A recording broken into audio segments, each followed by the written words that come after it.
I've always loved the mountains, whether snow-capped or bathed in a warm golden sunset.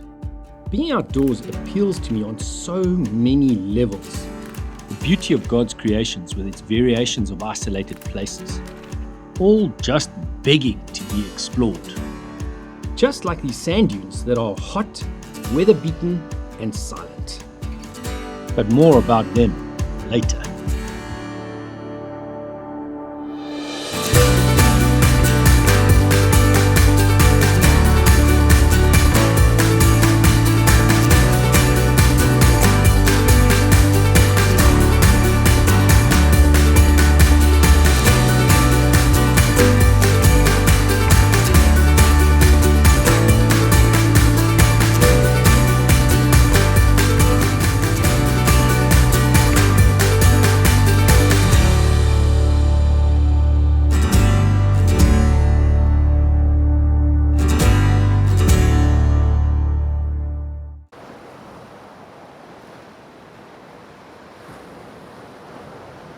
Today's adventure takes us alongside the Tasman Sea in the South Pacific, along the 90-mile beach. But to get there, I first need to make the almost 6-hour, 445-kilometer road trip from Hamilton to Ahipara Beach.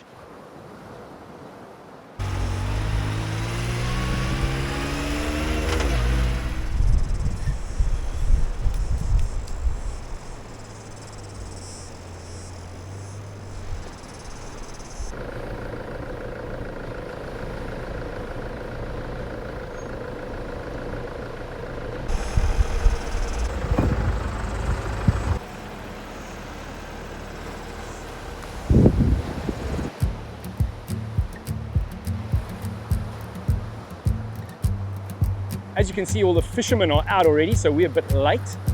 We haven't got going this morning just because we're actually waiting for the high tide mark just to make it a little bit safer in terms of driving along this beach. I'm not familiar with beach driving, so waiting for the tide to be just past its highest before starting out made sense to me. No point getting trapped by the surf.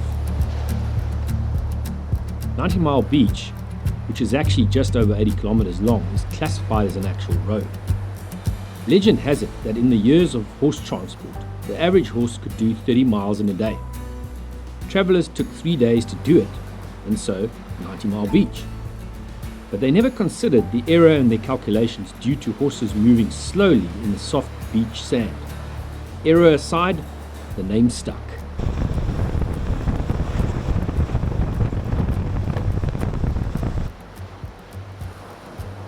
Nowadays, the beach, especially the southern half, is well trafficked and rutted, which makes for interesting driving. In the 1930s, the wide, flat beach allowed for airmail services between New Zealand and Australia, just like this first photograph at Muriwai Beach, further south and closer to Auckland. Whilst dwelling on legends, we start to see signs of the wild horses that move around this area. And finally, we get to see them.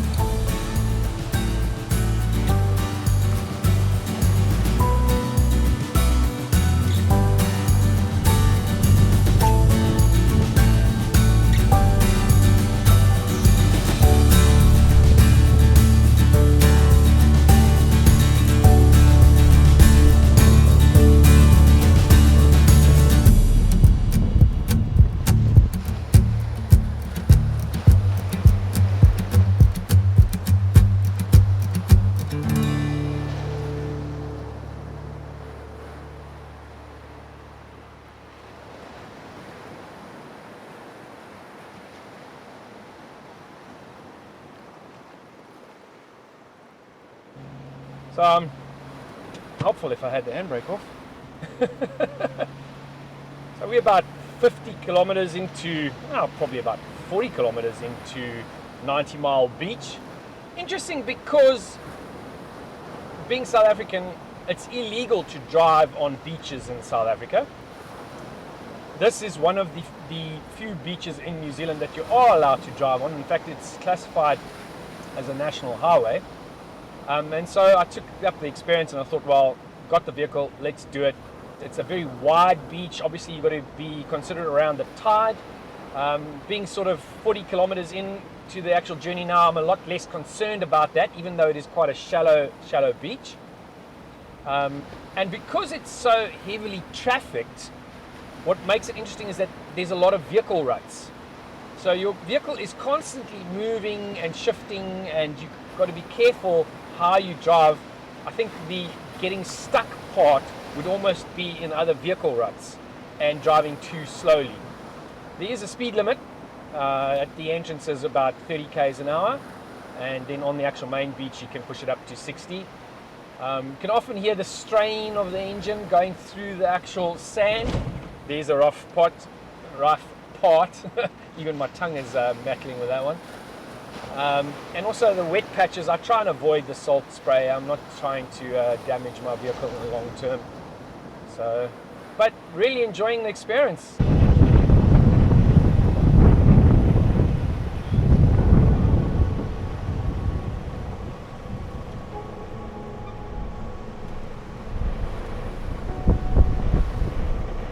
So I have no idea what the story is here with this vehicle, but I think it just gives a bit of a forewarning that one mustn't take too many chances and risks out here. This vehicle is definitely burnt out, so it obviously caught on fire at some point in time. As I say, I don't know if it's someone who's brought it here and then actually set it on fire, or if it's actually caught on fire here whilst playing around in the sand dunes. Doesn't look like the kind of vehicle that should be out here though. It looks like an old Hi-Ace or something. It's very much a people carrier, not the kind of 4x4 vehicle that I'd expect to see on the beach. The second half of this trip is smoother to drive, fewer cars obviously, and fewer people in it.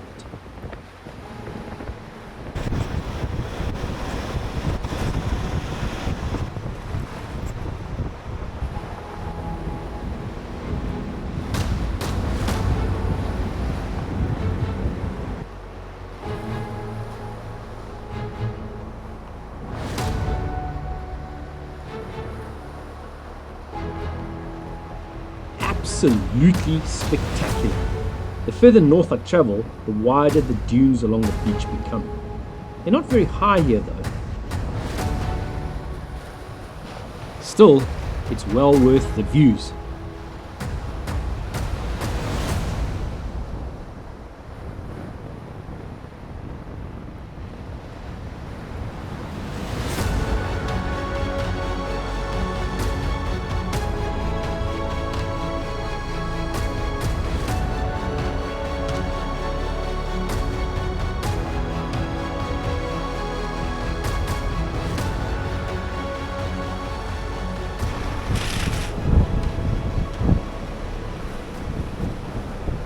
Just found an exit called Oramanga Road.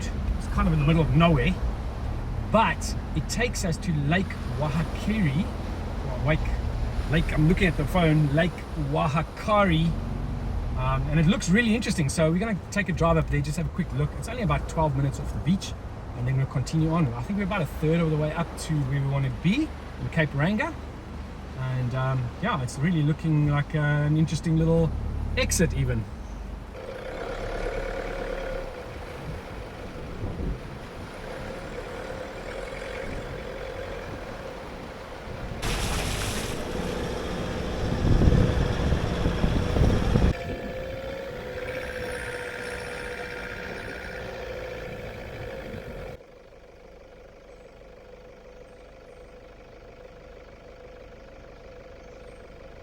Unfortunately, the exploration came to an end quite quickly. Signage indicated private land ahead. A kind local couple offered to escort me further, but seeing as we would have to return along the same track through some blocked gates, I didn't want to put them out.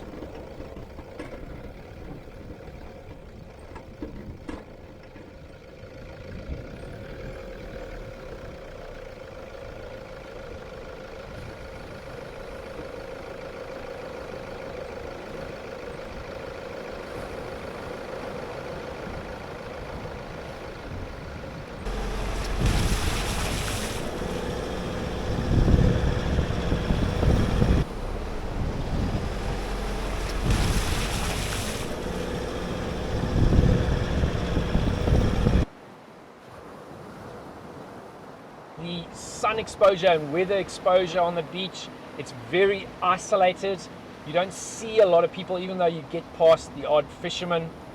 But yeah, I think if you spend a day on the beach, even driving, you're definitely going to get badly sunburnt. But yeah, all around, loving it. It's been a long day. I can feel myself totally weather exposed, and I'm going to have a good shower and a good sleep tonight at camp.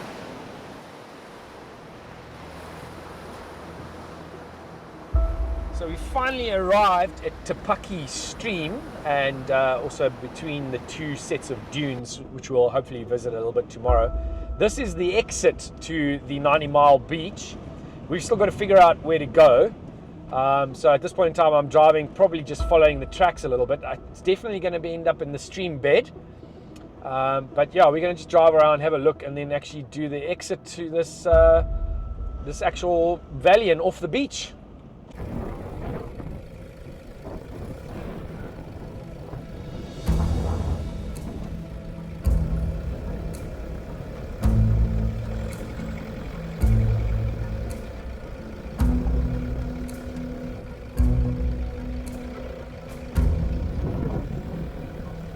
Warning. Okay. Recommend access by four-wheel drive only. Please drive with care. So we'll just follow the track. There's a lot of tire traffic through here, so we'll just follow it through. I think it's safe enough. And obviously you can see the big sand dunes in the background. Seems like the stream actually splits the sand dunes in half, and the exit actually goes right through the center of all of this. Really beautiful scenery in its own right.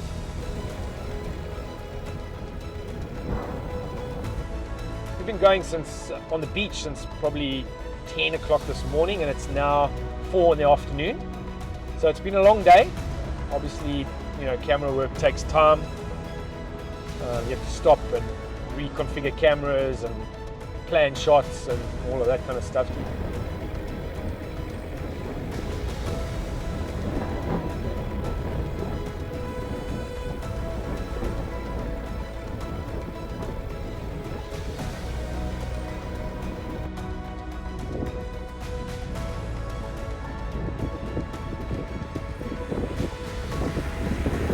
I actually think this exit on the stream bed is going to be much longer than I anticipated, especially judging by the height of the dunes at the back there.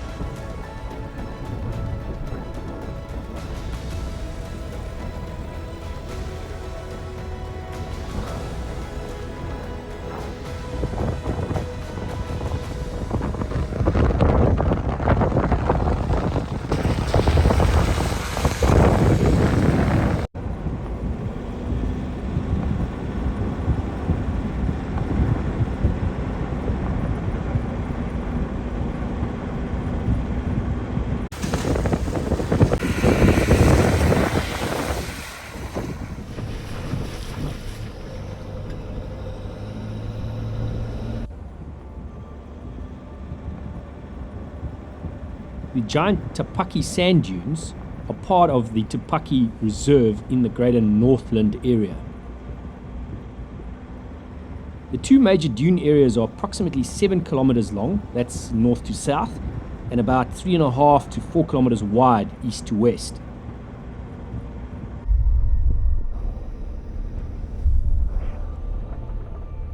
The height of these sand dunes is approximately 150 meters, or about 450 foot above sea level, and I desperately want to get some drone footage of this, but it's a nature reserve and I haven't got the necessary permissions.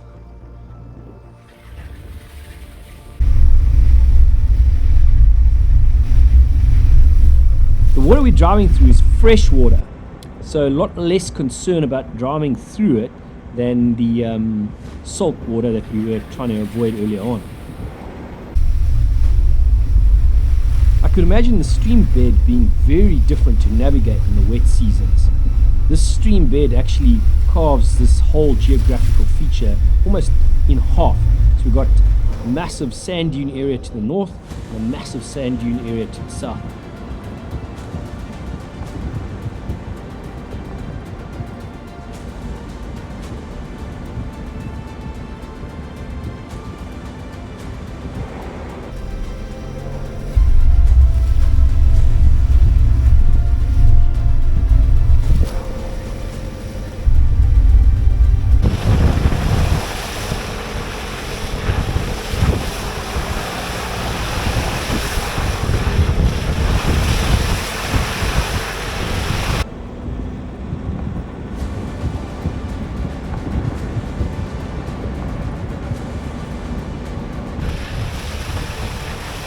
In some places, the track along the stream bed gets quite deep and narrow, but any fears of getting stuck are set aside, knowing how hard packed the sand is that I'm driving on.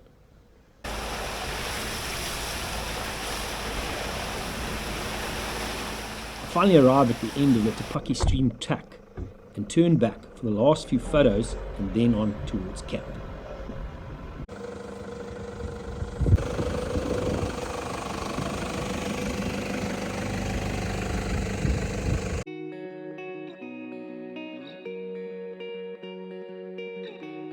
Alright, so we've arrived at Taputaputa. It's a campground.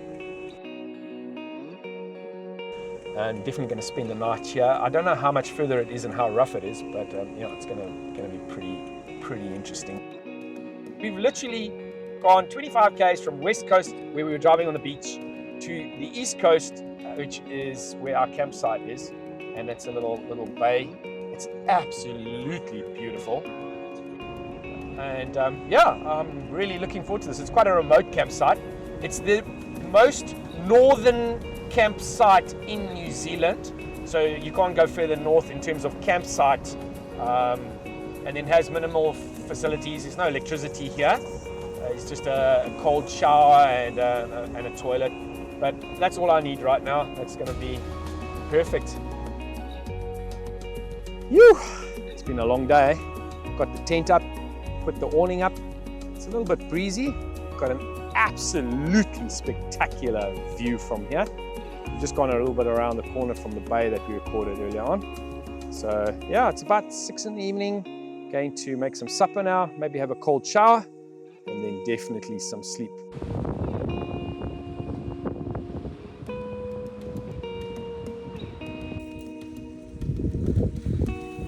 My peaceful night was disrupted by this little possum trying to raid my pantry. They are not indigenous to New Zealand and are considered a pest here. Unwelcome critters aside, it's my bedtime, and I'll see you in the morning.